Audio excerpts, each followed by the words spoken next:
நான் தேசிய வகை வல்லம் ரோசா தோட்ட தமிழ் பள்ளியில் பயில்கிறேன்.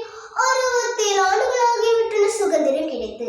மலாய், சீன மற்றும் இந்தியர் ஆகிய இனங்களை ஒருமைப்படுத்தி மலேசிய கூட்டணி கட்சியை உருவாக்கி ஆயுதங்களை பயன்படுத்தாமல் அறிவுபூர்வமாக ஆங்கிலேயர்களிடம் பேச்சுவார்த்தை நடத்தி சுதந்திரத்தை வழிவகுத்தது.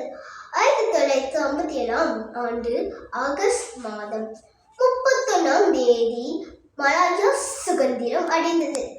1963 செப்டம்பர் மாதம் 16ஆம் தேதி மலாயா என்பது மலேசியா என்று மாறியது.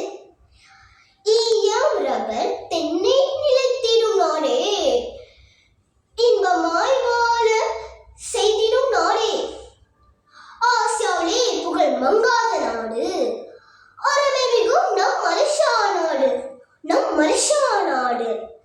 சுதந்திரம் சுதந்திரம் சுதந்திரம். நன்றி, வணக்கம்.